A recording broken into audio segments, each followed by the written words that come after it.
Welcome in, everybody. This is your self-care staffing for Monday, April 20th, 2020. I'm Lou Pascal. I'm the school social worker in the Manchester City Schools in Manchester, Tennessee. And I am sure that the super smooth opening to the video did not escape y'all's notice. I have some new equipment and I'm stepping up my game.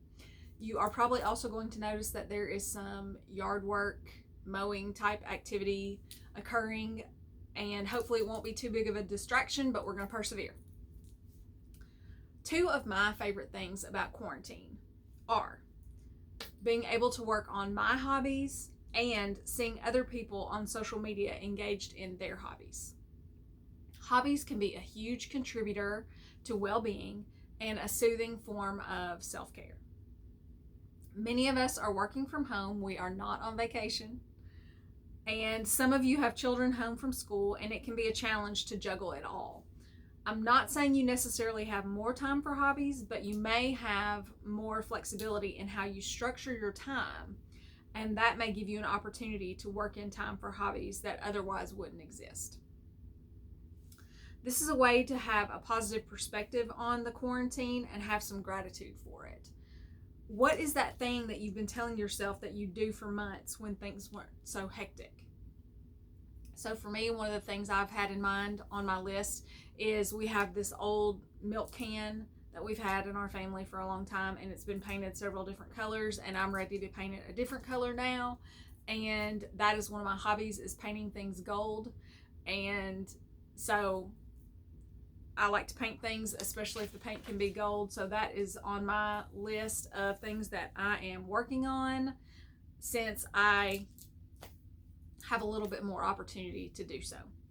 So here's your quote. The quote is actually a question. Would this still bother me if I was rested, sober, and engaged in something? So to make it a little bit more applicable to our situation, would this quarantine, COVID-19 situation still bother me if I was rested, sober, and engaged in something? And it might. There's a lot of things that are bothersome about this whole situation, and I'm not trying to minimize that. I'm just saying I encourage you to open your mind to making this whole situation a little bit better for yourself and practicing some self-care by engaging in a hobby.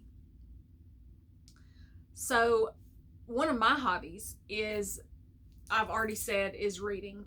And as a result of the reading that I do, I have what's called a commonplace book, and that's just a place where you can write down quotes. And so that's where all these quotes come from that I have on the videos. They come from my gathering of quotes that I've been doing for years and years and years. So that's one of my hobbies. So that particular quote came from a lady called Elise Blaha Kripe. And I think I've mentioned her before. She's the one that makes my planner called Get to Work Book. And this is not a Get to Work Book advertisement, but that's the one I use and I really like it. And it's going to be here later this week, hopefully. Very exciting. So anyway, she makes my planner, but she also did this book called 100 Pep Talks. And this was actually the result of what's called the 100-Day Project. So she was doing the 100-Day Project, and her thing that she did for 100 days was to write a pep talk. She wrote 100 pep talks and then made this book after it was over. So you can look that up on social media. Specifically, I know it's on Instagram, and the hashtag is the 100-Day Project. 100 in numbers, not spelled out. So a few things about hobbies. Your hobby doesn't have to be anything big. It does not have to make you famous. It does not have to go viral. It does not have to be a new job or turn into a side hustle.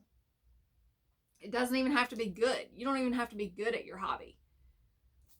All it needs to be is something that makes you happy and doesn't hurt anyone else. And there are so many things that fall into those two categories that make you happy and don't hurt anyone else. Many, many things can meet those requirements. So if you don't know what your hobby is, my encouragement to you is that there are no shoulds in hobbies. So I'll give you an example. My grandmother was an extremely gifted seamstress. She made my wedding dress. She made the dresses for everyone in my wedding party. She had been sewing for 65 years when she died. And she encouraged me to sew, and she gave me a lot of supplies to get started. She taught me a lot of different things. But for me, at this point in my life, it's just not my thing. And I had a lot of supplies, sewing machines, sergers, all these kinds of things in my house, and I wasn't using them because I didn't feel like it was really my thing right then. So I moved those things to make room for what I really wanted to be doing. And I felt guilty about it for a while, and then I finally realized my grandmother, wasn't trying to turn me into Granny Ann 2.0. She was very excited about any type of creativity that people did. My mom and I took a knitting class one time, and she loved it that we did that, which has led to one of my biggest hobbies today. But she wasn't trying to make me into her. She was just trying to pass something on to me that had brought a lot of joy to her life. And so I think if she were here today, that would be her encouragement to me, would be to do something that makes me happy. And if it's sewing, great. And if it's not, that's okay too. So I can only be Lou, and that's my example of there are no shoulds in hobbies. Okay? So here's your self-care check-in question. What is that thing that you do that helps you lose track of time or realize it's been a long time since you checked your phone? That's a really good hint, a really good indicator of what hobby might really bring you a lot of joy. What helps you lose track of time, or after you've been doing it a while, do you look up and think, it's been 2 hours since I looked at my phone? So think about that. If you already know what your hobby is, or if you already have several, you know what to do. So we're going to keep it pretty short today. But what I'm going to leave with you is, if you know what your hobby is and you need tips for how to make more opportunities in your day, this is a book that I recommend to you. It's called Fringe Hours by Jessica Turner. And this lady is actually from Nashville. She lives in Nashville. So that is a good book about, especially for women, about finding those little snatches of time. It could be 10 minutes, it could be 30 minutes, and instead of scrolling on your phone, use that time for your hobbies. And, sometimes scrolling on your phone, you might be scrolling, Pinterest to find things you want to make, or plan a vacation, or find books you want to read. I'm not saying scrolling is always bad, but if you find yourself scrolling a lot and find yourself wondering, where did all your time go? This would be a good strategy. So that's the Fringe Hours. And the song that I want to leave with you today is Bonnie Raitt, and the title is Don't It Make You Want to Dance. So if your hobby is singing or dancing, this will be a good song for you. If it's not, it'll still be a good song for you. It was in Urban Cowboy, which is an excellent movie.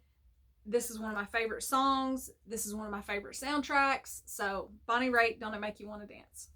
The thing for laughs today is just going to be a short little GIF that I'm going to put in the comments. It's I've said that one of my hobbies is knitting.